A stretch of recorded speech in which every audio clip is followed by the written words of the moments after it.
On November 10th, 1975, the largest ship on the Great Lakes sailed into one of the worst storms Lake Superior had ever seen. The ship attempted to make it to shore in Whitefish Bay, but ended up vanishing without a trace, never reaching its destination.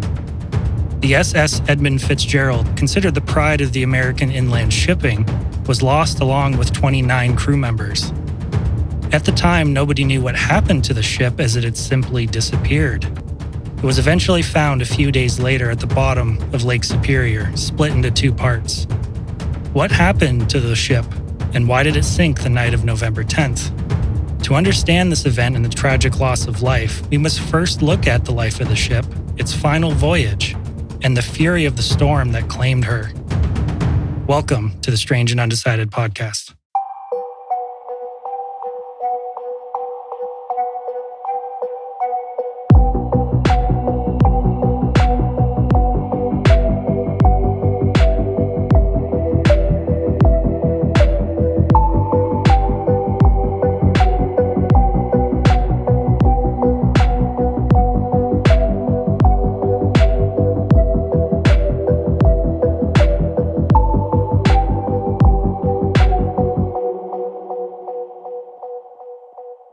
Welcome back to the Strange and Undecided podcast. I'm your producer and host, Jared, and I'm joined by a special guest tonight, Sergeant Jeff. Hey, how are you doing today, Jared? I'm not bad. Yourself? Good. So we decided to do an episode on the Edmund Fitzgerald, as today, the time of recording is November 14th. And do you know what's significant about that day? What's that? It is the 50th anniversary of the Edmund Fitzgerald being found. This past Monday, that's right. Yeah, so the 14th specifically was when the ship was actually found, which we'll get into a little bit later, but 50 years since it sank. And that's really something to try to get your head wrapped around, especially over the course of my life. And we'll talk a bit more about that. My connection to the Fitzgerald, where it was built, launched, and where it plied its trade, and was right near my home and along the Detroit River. And seeing all the shipping that came along there on a regular basis, so including the Fitz. And I'll tell you about that after. I think I've only ever seen a freighter once in my life. So I was up in Kingston, and we were doing kind of the Thousand Island tour, and a freighter called the Algo Lake passed us. And doing some research, it's decommissioned in Turkey, of all places right now, but that was comparable in size to the Edmund Fitzgerald. The immense size of the freighter passing us was almost incomprehensible. It was massive, and it just took so long just to pass us. So these things aren't small. No, they're very large. As I said, growing up in Windsor, Ontario, right near the waterfront of the West End, one of my favorite pastimes was to go down to the waterfront with my grandfather and watch all the freighters going by. It was just numerous ships that were on the American Marine Merchants, Canadian, or international ships, ocean-going ships going by. It just was every day, back and forth. To see these huge vessels was really amazing. It was a part of my life growing up, and always has been, actually, with the Great Lakes. All right, without further ado, this is the wreck of the Edmund Fitzgerald.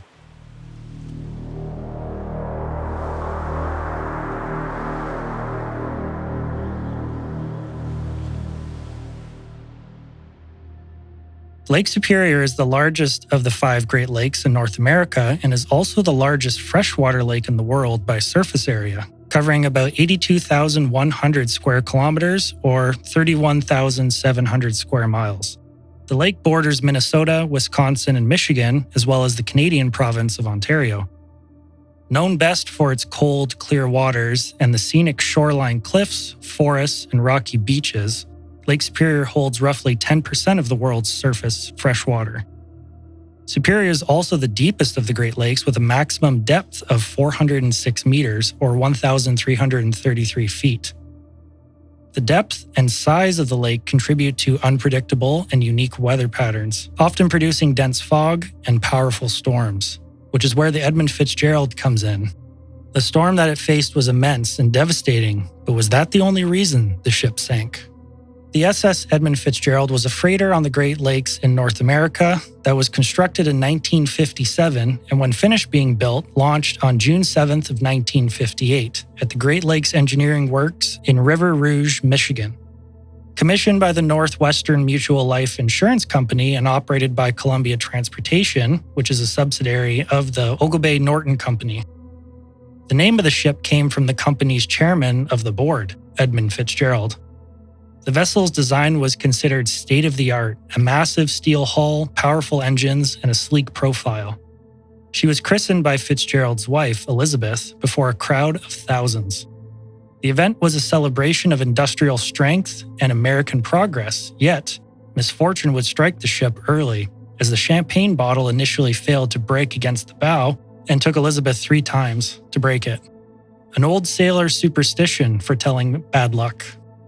It also took over 30 minutes to launch the boat, and when it finally hit the water, it created a wave that hit the spectators watching the launch. One attendee even stated that it seemed like the boat was trying to climb back up out of the water. The boat even hit the dock before leveling out. Unfortunately, one of the spectators suffered a heart attack during the launch and died. It seems the ship was plagued with misfortunes from the get-go. However, after sea trials on September 22, 1958, the ship was fit for service and thus began the life of the Edmund Fitzgerald. The goal of this ship's construction was to make the largest ship possible.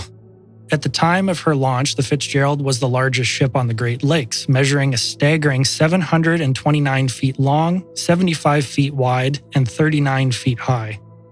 Nicknamed Big Fitz, or the Titanic of the Great Lakes, the freighter had a deadweight capacity of just over 26,000 tons.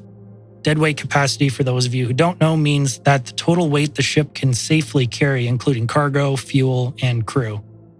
The Fitzgerald could carry roughly 25,000 tons of taconite pellets, which is a type of processed iron ore shipped out of Minnesota's Iron Range steel mills. Her size, power, and speed quickly earned her additional nicknames like the Pride of the American Side and Mighty Fitz. During her 17 years of service, the Edmund Fitzgerald set numerous cargo records, completing over 700 voyages between ports like Duluth, Silver Bay, and Detroit.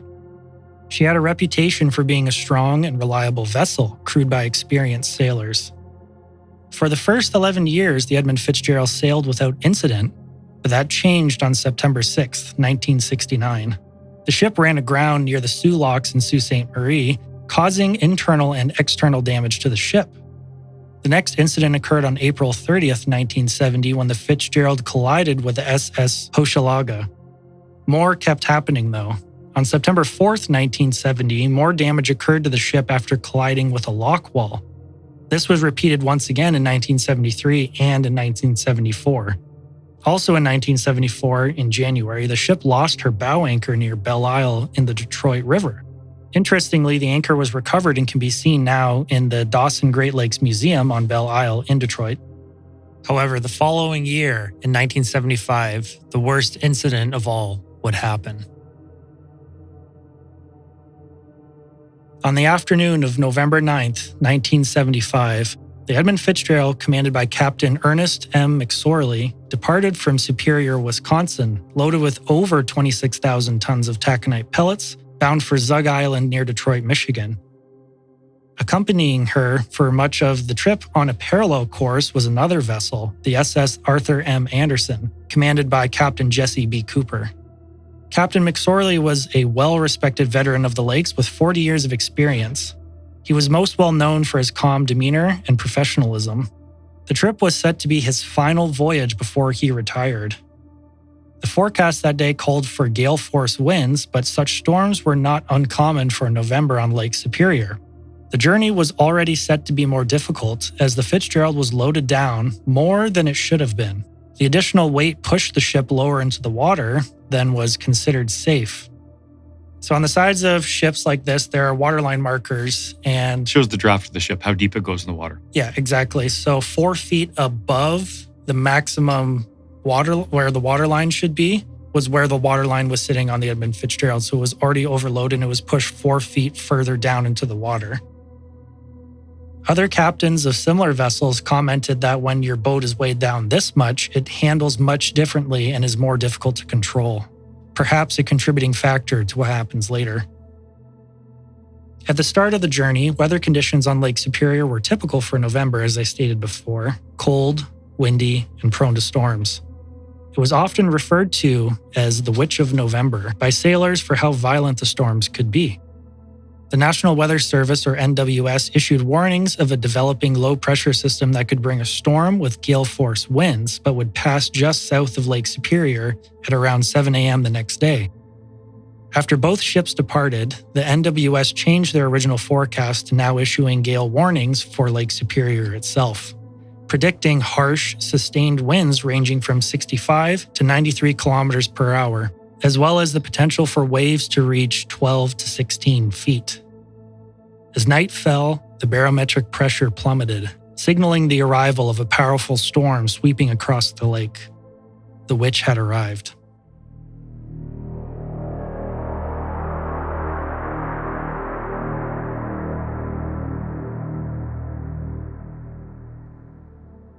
Lake Superior, as you'd said before, can create its own weather systems. The size of the lake you mentioned was over 82,000 square kilometers. Try to give you some scale for that, because that kind of a number, I just can't register that in my mind. 2 years ago, I was backpacking in Spain on the Camino de Santiago, met some people from the Netherlands, and we were talking about Canada and Europe, and they're trying to understand the size of the Great Lakes. So I did some quick checks. It turns out that the Netherlands is exactly half the size of Lake Superior. You could fit two of their country into the surface area of Lake Superior. Wow. And that shows you the mass of what Lake Superior is. It's so deep. It's so cold. I was up there this past summer. I was guiding a kayak expedition for a week along the shore. And it does. You have to be paying attention to your weather forecasts, what's going on, and it can still change totally unforecast because of the variance in temperatures, the depth. It is so massive in size, it just creates its own weather. And so you have to be very aware of that because, as you said, it's up to 1,300 feet deep. The average is well over 300 feet deep. And it's not too far offshore and you're in very deep water. And I think they were saying 12 to 16 foot waves. That's nothing for Lake Superior. In the middle of a good gale, you look on some of the weather sites and you're seeing 25 to 30 foot plus waves out there, ocean waves.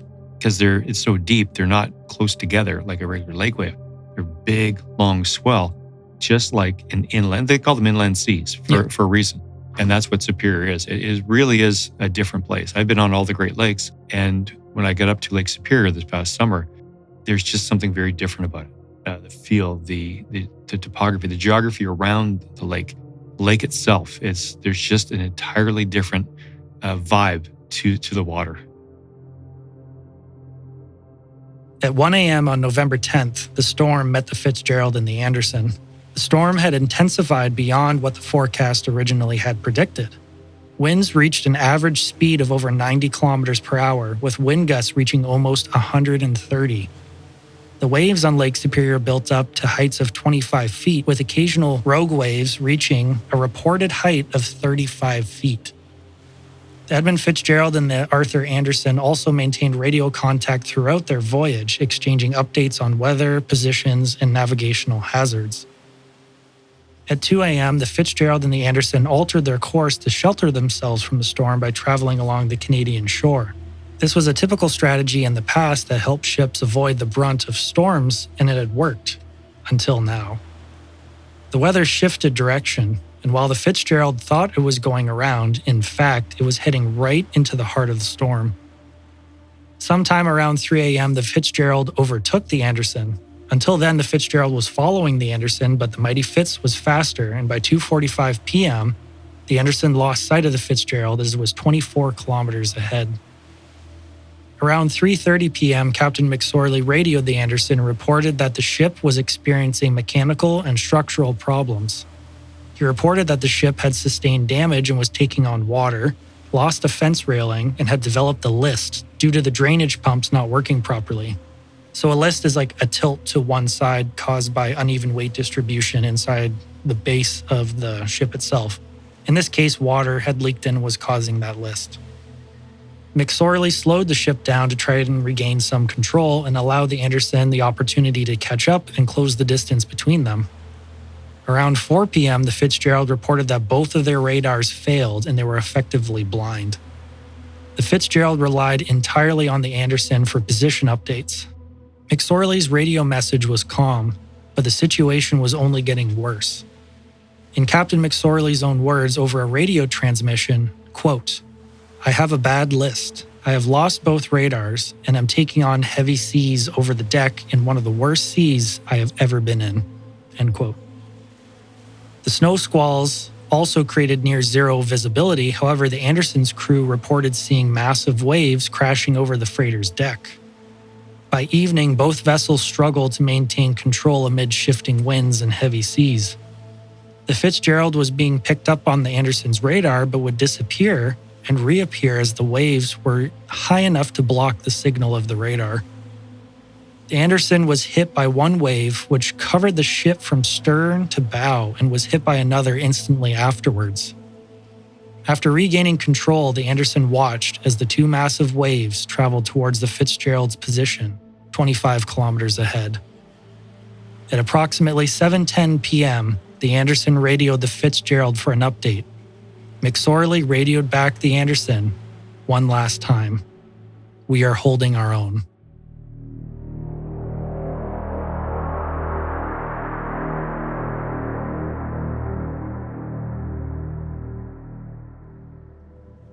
At approximately 7:25 p.m., the Edmund Fitzgerald completely vanished from the Anderson's radar. The Anderson made repeated attempts to hail McSorley, but were only met with radio static. At 7:39 p.m., Captain Cooper of the Anderson reported the ship missing to the U.S. Coast Guard in Sault Ste. Marie. Despite worsening conditions, the Coast Guard initiated search operations. At 9 p.m., the Arthur Anderson was asked by the Coast Guard to turn around and go back and search for the Fitzgerald, despite almost not making it themselves. The Coast Guard then asked all commercial vehicles in the area of Whitefish Bay to assist in the search. The Anderson's search was joined by the SS William Clay Ford. Eventually, debris, including lifeboats and life jackets, as well as oil slicks, were spotted near the area where the Fitzgerald last appeared on radar, which is only about 30 kilometers northwest of Whitefish Bay. No survivors were found. The Edmund Fitzgerald was considered virtually unsinkable, and the sudden disappearance without a distress call was deeply troubling to all. In the days following the disaster, search efforts continued by both air and sea. On November 14th, a U.S. Navy Lockheed P-3 Orion aircraft equipped with what was called a magnetic anomaly detector located the wreck at the bottom of Lake Superior, 530 feet below the surface, and about 27 kilometers northwest of Whitefish Bay. During the next 2 days, the Coast Guard used a side-scan sonar and discovered that the Fitzgerald was split in two parts, both lying close together on the bottom of the lake. The following year in 1976, the U.S. Navy and the Canadian government sent submersibles to the site. Confirming the previous sonar readings, the Fitzgerald was found in two main pieces, the bow that stood upright on the lake bed and the stern which was flipped over, and a debris field scattered between them. Subsequent dives using submersibles in the 80s as well as in the 90s confirmed the ship's condition. One of the dives even discovered the remains of a crew member still wearing a life jacket alongside the bow. With the temperature being so cold at the bottom of the lake, it was able to preserve both the wreck as well as the body. In some people's opinions, the wreck was largely intact, suggesting a sudden and catastrophic sinking rather than a slow breakup at the surface. Whereas other people believed that, quote, massive and advanced structural failure, end quote, caused the ship to break apart on the surface and then sink. We will get into the theories shortly, but it is important to mention here that any dives or scans of the site have been all but forbidden, and anyone who disobeys this law will receive a fine of $1 million. This was done in an effort to respect the dead in their final resting place and leave them undisturbed. The Edmund Fitzgerald carried 29 men that night, ranging in age from the youngest being only 20 years old to the oldest at 63. They were sailors, engineers, and deckhands, as well as fathers, brothers, and sons, many with decades of experience. Their names are engraved today on a memorial at Whitefish Point, Michigan, and remembered annually on the storm's anniversary. In 1995, the ship's 200-pound bronze bell was recovered by divers and replaced with a replica bell engraved with the names of all 29 men who went down with the ship.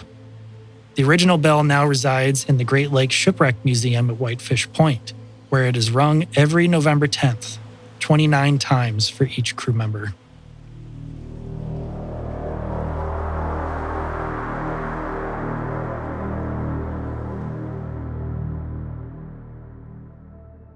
A couple points just so that people can understand what that environment would be like. It's in over 500 feet of water, so definitely ocean-like. Waves behave very differently in deeper water. So you've got a large expanse, strong winds, 90 up to gusts of 130, I think is what you said. And you'll get these waves building, but they won't be like a wave you see on like Lake Erie or Lake Ontario. They're going to be more like react like an ocean wave. And there's a concept that is called a wave period. Now, what the wave period is the speed of the wave, the time it takes from the top of one wave to get to the next top of the next wave to arrive at that point. The longer that wave period, that means there's more volume. So the wave, if it's really, really short, like 8 or 10 seconds, there'll be steep waves. There's not a lot of volume comparatively in those waves. If you get a wave that's 16, 18 second wave periods, they're massive. Like the volume of water, because it's not like they just drop down to a flat spot. They go into a big slope down to the trough, the bottom part. They come back up to the other side.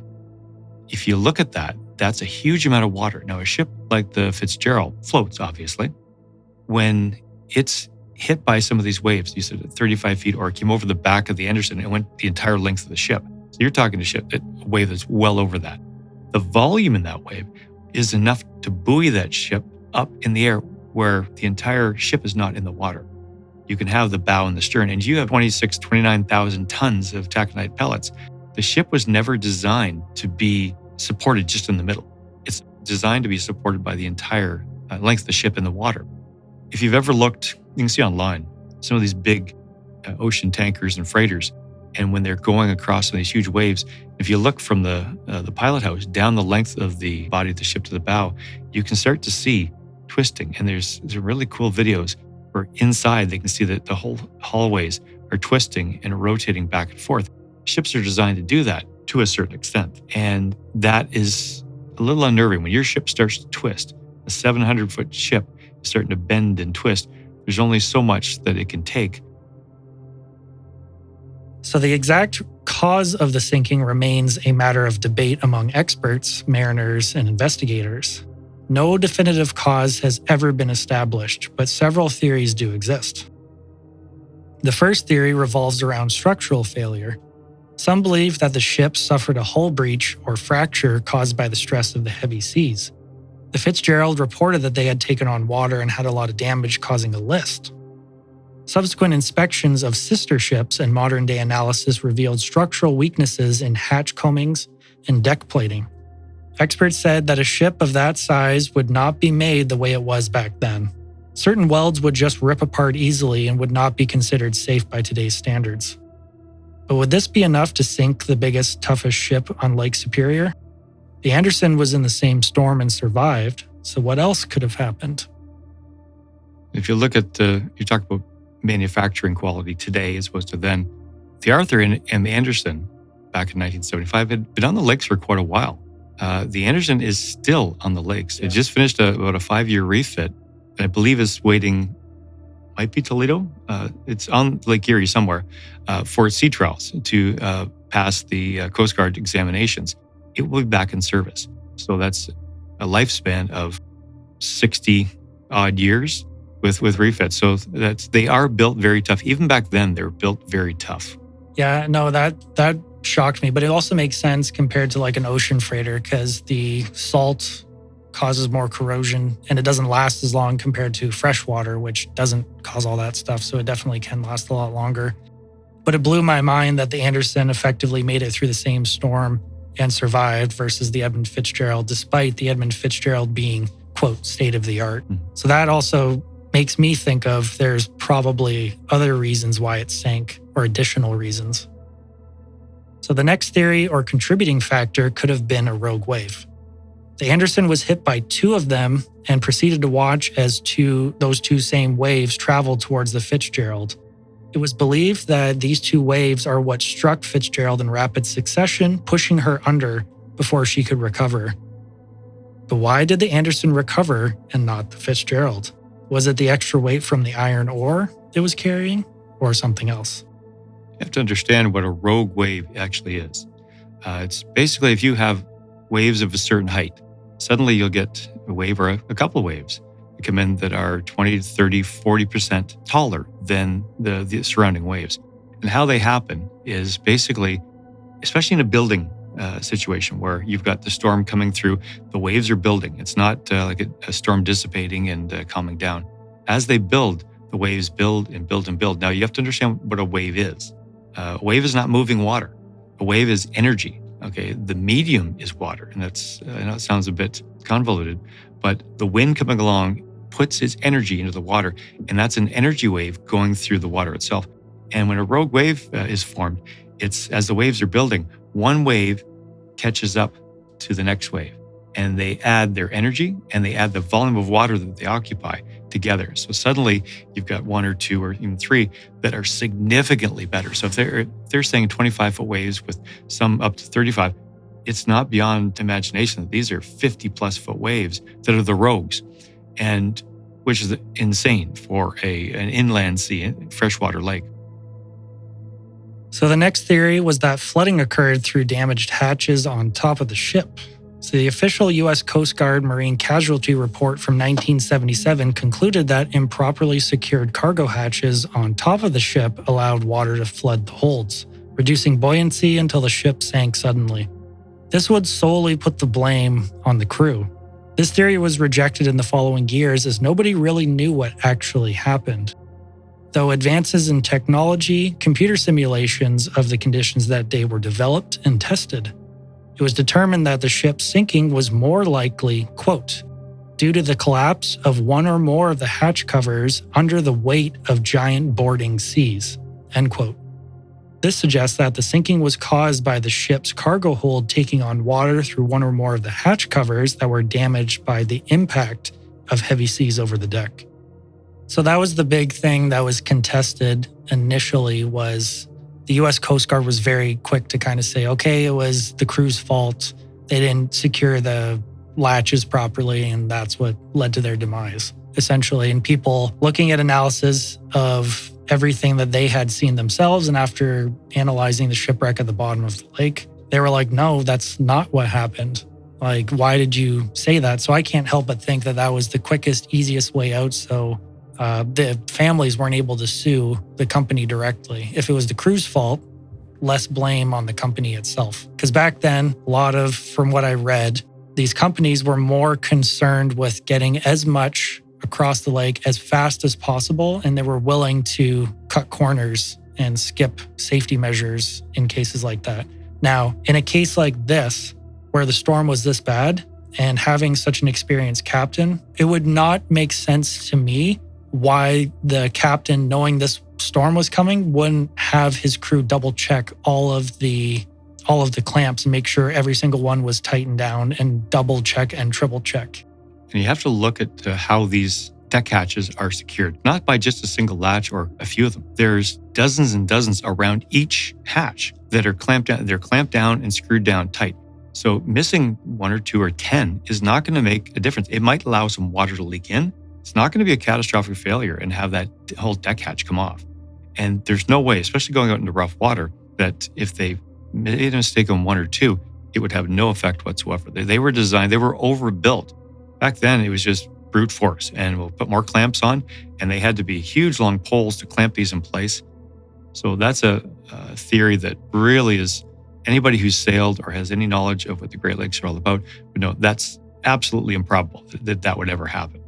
And I think, as you said, I think they were under pressure to come up with something, and they couldn't figure it out. Say the crew didn't do this, and probably some pressure from above, that because that's a huge industry, and to be like an aircraft crashing. If they can blame the pilot, they will, because they don't want to blame the manufacturer.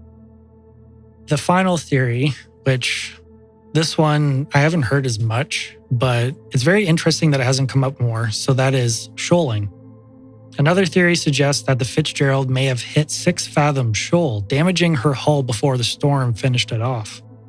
This was noted as a possibility by the Anderson, who noticed the Fitzgerald had sailed very close to the shoal as it passed Caribou Island.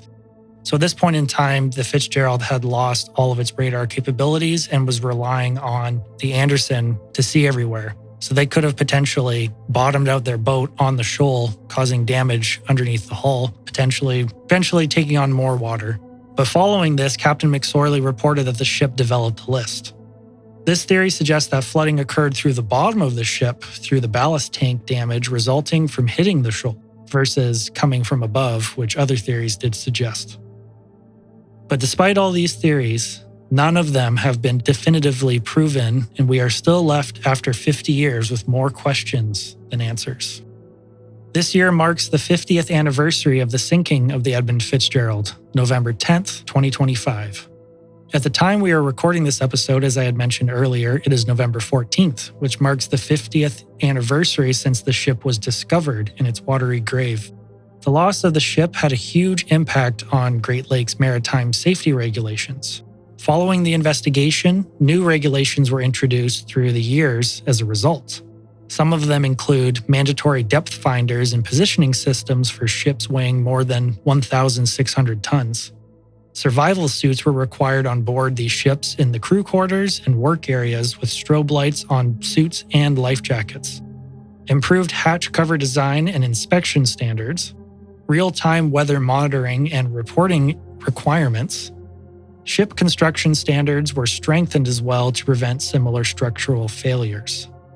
So all these things happened as a result of a catastrophe, and I can't help but see parallels to pretty much anything else in the world that happens. It always takes a disaster to correct stuff that wasn't done well enough or properly. I can't help but think that companies, they try to drive whatever technology they have as hard as they possibly can to failure. And then after that, despite knowing that this is wrong, this is wrong, this is wrong, this is wrong, this is not good enough, they kind of just try to make do. And then something catastrophic happens and they go, oh, we had no idea. And then all this stuff happens, which should have been done when they realized that in the first place. As a result of this, 29 people lost their lives. It's unfortunate that corporate profits won the day to begin with, and it took death to correct deficiencies.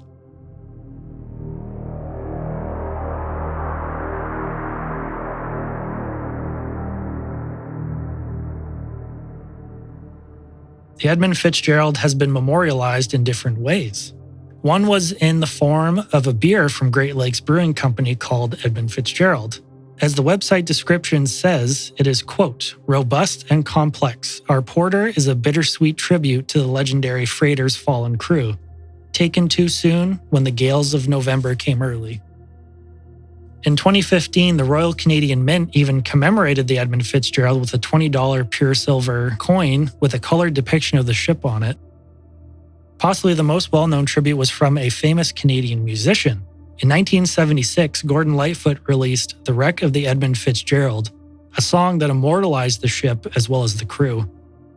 Gordon read about the sinking of the ship and noticed that the article or the newspaper got the name wrong and spelled it Edmund as in E-D-M-O-N-D, not E-D-M-U-N-D. He believed this to be somewhat disrespectful, and as a result, he made the song to pay his own respects to all the men that died that day. His lyrics tell a harrowing story intertwined with sorrow and mystery. The song even reached number 2 on the US Billboard charts and today still remains one of the best-known maritime memorial songs. For copyright reasons, I'm unable to play the song, but please look it up and listen to it if you have the time. It is well worth it, I promise you. However, I am going to read for you some of the lyrics that still give me chills. The lake, it is said, never gives up her dead. When the skies of November turn gloomy, and every man knew, as the captain did too, 'twas the witch of November come stealing. The captain wired in, he had water coming in, and the good ship and crew was in peril. Does anyone know where the love of God goes when the waves turn the minutes to hours? And later that night, when his lights went out of sight, came the wreck of the Edmund Fitzgerald.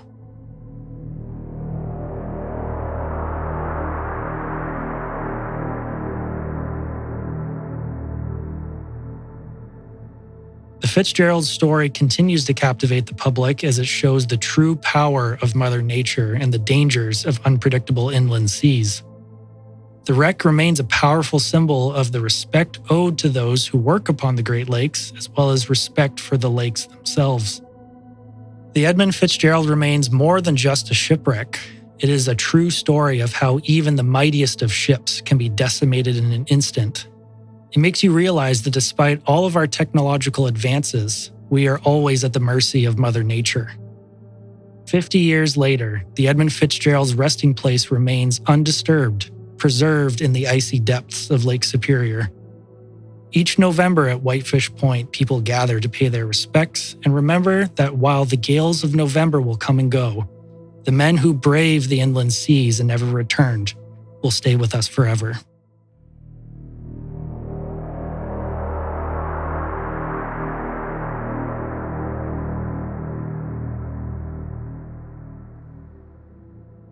So, coming into this, you had mentioned to me before in one of the other episodes that we did that you would like to do the Edmund Fitzgerald at some point because you have a personal connection to it. So could you talk a little bit about that? Yes, thank you. Where I grew up in Windsor, it was about 6 or 7 blocks to the east of the Ambassador Bridge, right off Riverside Drive, so along the waterfront. And if you want to, as the crow flies, it's less than 3 kilometers to River Rouge, across the way in Detroit. And for anybody listening, if you want to know where that is, the new Gordie Howe Bridge, which is set to open next year to go between Windsor and Detroit, goes over to Zug Island into the River Rouge area. That's exactly where the bridge is going to end. And people, if they take that next year, will go through the area where the Fitz was actually built.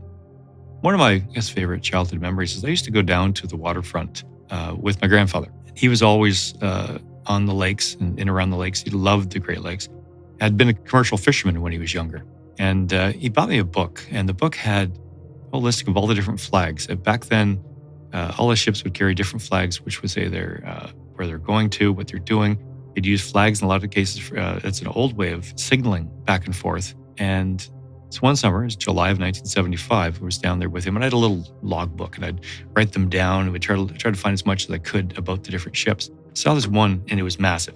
We saw the regular Canada steamship, some of the Ford boats coming along, but this boat was like significantly larger, coming right down the middle of the Detroit River, pushing a massive bow wake.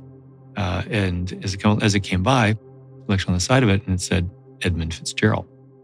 And I remember writing that down, and and my grandfather said that's the biggest ship on the Great Lakes. And it was just built right over there. He pointed where it was. And so I was kind of fascinated by that, like to see this massive ship. And it's going down the middle of the river. So it's probably less than a kilometer away from where I'm sitting.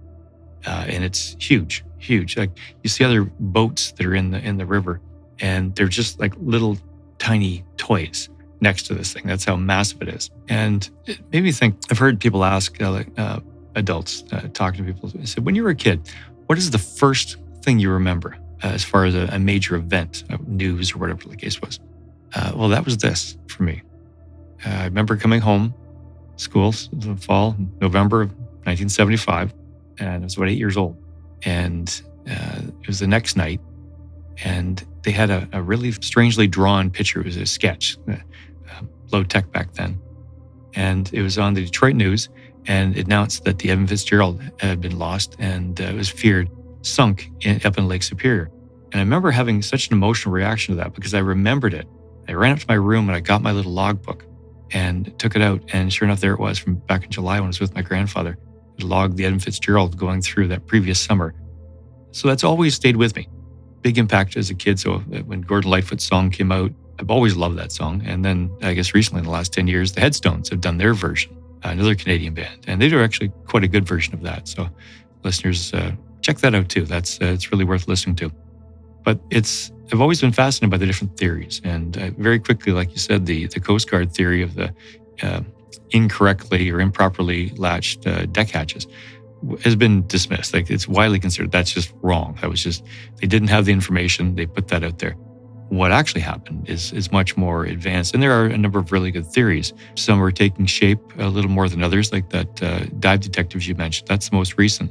And that seems to be the most comprehensive, the most science-backed To me, I guess initially reading some of this, I thought, okay, it was just a massive wave that came down on the deck and smashed it in half, basically, because it was so powerful and that's what sunk it.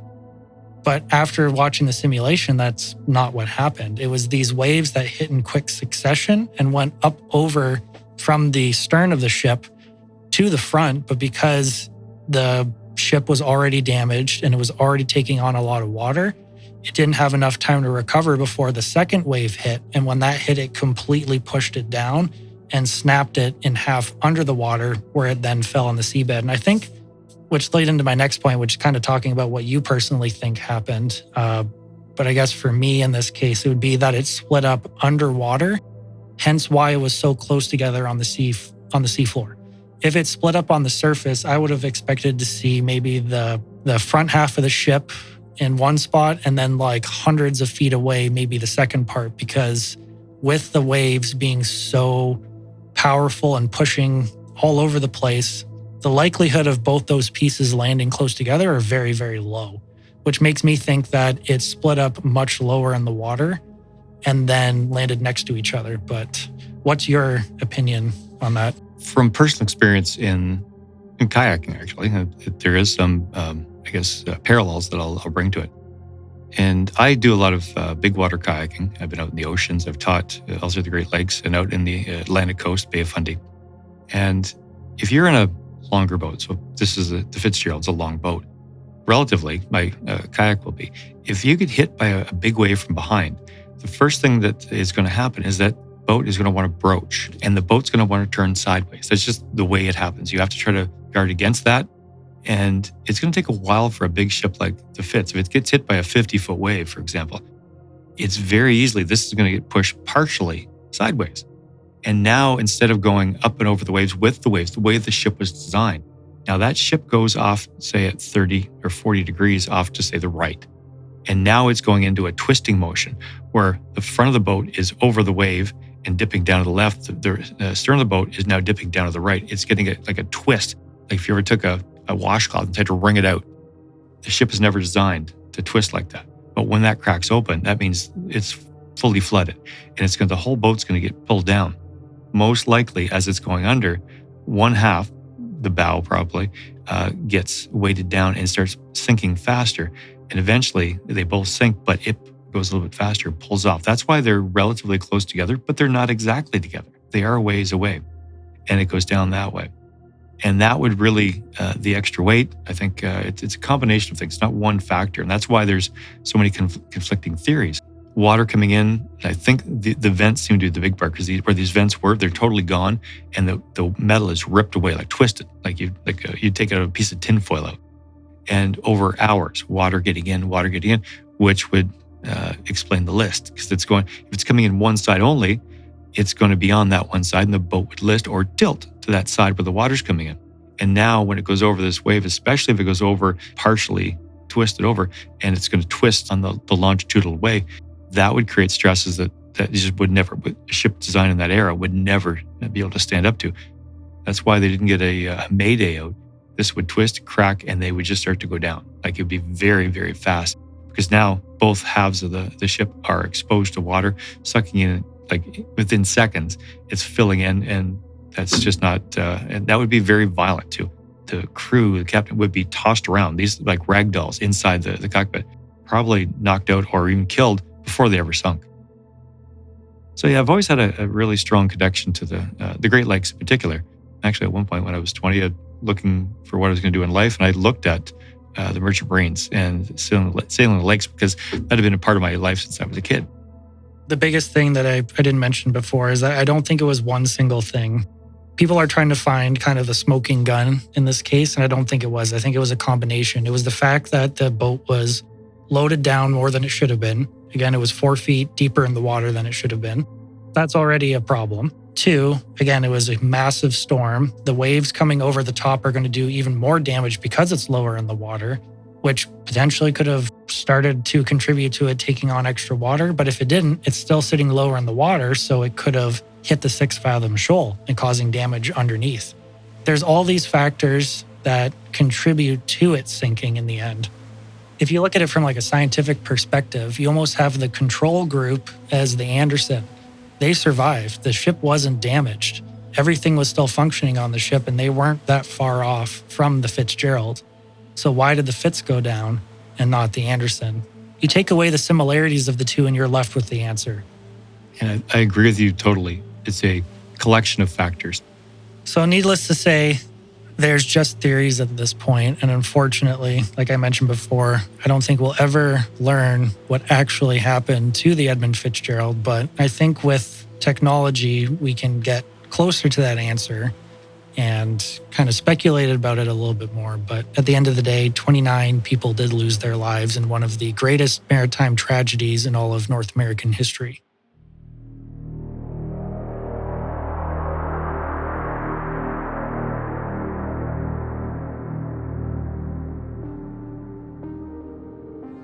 So that's going to end the podcast for the night. If you have any ideas or want your story featured on the show, please email us at strangeandundecided@gmail.com. As always, thanks for listening. And good night.